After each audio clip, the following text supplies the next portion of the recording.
एक युवक जीवन में संघर्ष करते करते थक गया, उसे धन कमाने के लिए कोई भी काम नहीं मिल पा रहा था। ऐसे में वह निराश हो गया और आत्महत्या करने के लिए एक जंगल में चला गया। वहां उसे एक संत मिले।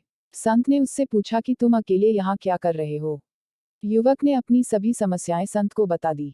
तब संत ने कहा कि तुम्हें कोई काम जरूर मिल जाएगा। इस तरह निराश नहीं होना चाहिए। व्यक्ति ने कहा कि मैं हिम्मत हार चुका हूँ, मुझसे अब कुछ नहीं होगा।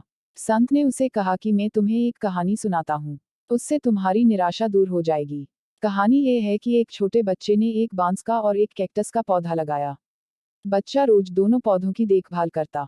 एक साल बीत गया। कैक्टस का पौधा तो पनप गया, लेकिन बांस का पौधा वैसा का वैसा था। बच्चे ने हिम्मत नहीं हारी और वह दोनों की देखभाल करता रहा। इसी तरह कुछ महीने और निकल गए, लेकिन बांस का पौधा वैसा का वैसा था। बच्चा निराश नहीं हुआ और उसने देखभाल जारी रखी।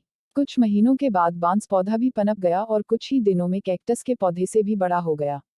दरअसल बांस का पौधा पहले अपनी जड़ें मजबूत कर रहा था, इसीलिए उसे पनपने में थोड़ा समय लगा।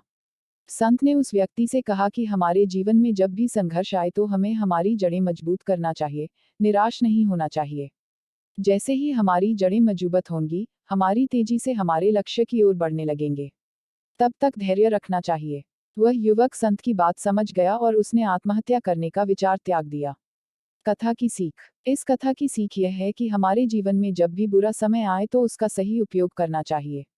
बुरे दिनों में हमारी जड़ें मजबूत करनी चाहिए, यानी अपनी योग्यताओं को निखारना चाहिए, हमारी कमियों को दूर करना चाहिए। जब हमारी कमियां दूर हो जाएंगी तो योग्यता निखरने लगेगी और हम सफलता हासिल कर पाएंगे।